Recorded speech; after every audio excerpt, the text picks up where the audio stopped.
प्रस्तुत है हरियाणा राज्य की साप्ताहिक समाचार समीक्षा। लेखक हैं वरिष्ठ पत्रकार दिनेश गोयल। वाचिका रत्तिका। हरियाणा विधानसभा भवन चंडीगढ़ के सेक्टर 1 स्थित कैपिटल कॉम्प्लेक्स में बना हुआ है। यह कॉम्प्लेक्स ली कार्बूजियर द्वारा डिजाइन की गई इमारतों का समूह है। हरियाणा राज्य 1 नवंबर 1966 को अस्तित्व में आया था। उस समय हरियाणा विधानसभा में विधायकों की संख्या 54 थी। मार्च 1967 में यह संख्या बढ़कर 81 हो गई और वर्ष 1977 में यह संख्या बढ़ाकर 90 कर दी गई। अब 49 वर्ष बाद 2026 में नया परिसीमन प्रस्तावित है, जिसके आधार पर वर्ष 2029 में विधानसभा चुनाव होंगे। नए परिसीमन में हरियाणा की जनसंख्या के अनुसार विधानसभा क्षेत्रों की संख्या बढ़कर 126 हो जाएगी। हम ये भी कह सकते हैं कि हरियाणा राज्य में 1/3 विधायकों की संख्या बढ़कर 90 से 126 हो जाएगी।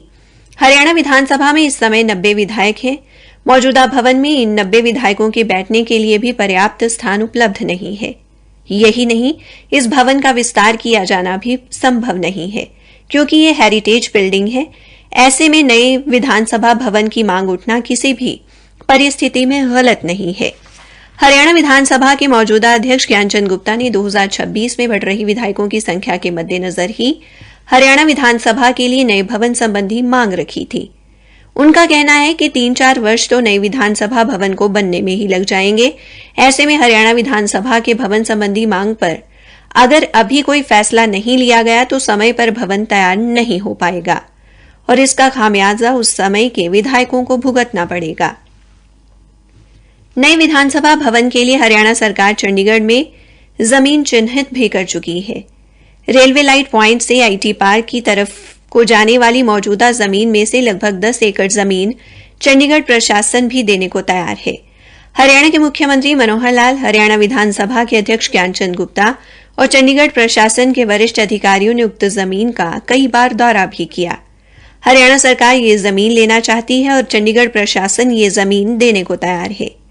इतना ही नहीं, हरियाणा सरकार चंडीगढ़ प्रशासन को चंडीगढ़ के साथ लगते क्षेत्र में जमीन के बदले जमीन या फिर 55 करोड़ रुपए एकड़ के हिसाब से 550 करोड़ रुपए देने पर बातचीत भी चल रही है। जयपुर में उत्तर क्षेत्रीय परिषद की बैठक में केंद्रीय गृह मंत्री अमित शाह ने भी हरियाणा के नए विधानसभा भवन के लिए जमीन देने की घोषणा की, जिसके बाद ऐसा लगने लगा था कि हरियाणा विधानसभा के नए भवन को जमीन मिलना निश्चित है। पंजाब और हरियाणा के बीच सतलुज यमुना लिंक नहर का विवाद सुलझा भी नहीं था कि अब चंडीगढ़ में हरियाणा विधानसभा का नया भवन बनाने के मुद्दे पर राजनीति गर्मा गई है।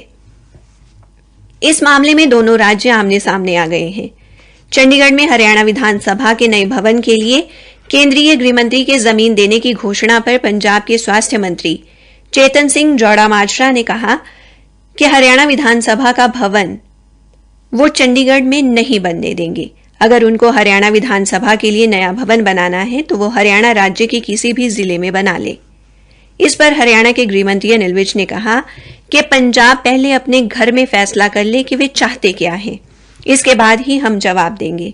उन्होंने तंज कसते हुए कहा कि पंजाब के मुख्यमंत्री और स्वास्थ्य मंत्री का ही आपस में समन्वय नहीं है।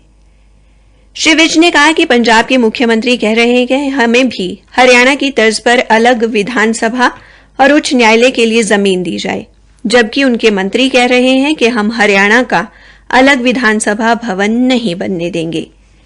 अब केवल हरियाणा विधानसभा के लिए नए भवन की बात नहीं हो रही, बल्कि हरियाणा के लिए अलग उच्च न्यायालय और पंजाब हरियाणा सचिवालय में हरियाणा का बनता हक देने का मुद्दा भी इसके साथ ही उठ खड़ा हुआ है। इतना ही नहीं, चंडीगढ़ के कुछ संगठन भी अब हरियाणा विधानसभा के नए भवन हेतु जमीन का ये कहकर विरोध कर रहे हैं कि हरियाणा विधानसभा का नया भवन चंडीगढ़ मास्टर प्लान का हिस्सा नहीं है। कुल मिलाकर अब डर ये लग रहा है कि कहीं SYL की तरह ही ये भी एक मुद्दा बनकर न रह जाए। इसी कारण इस मामले का जल्द से जल्द समाधान निकालना जरूरी है। इसी के साथ समाचार समीक्षा समाप्त हुई।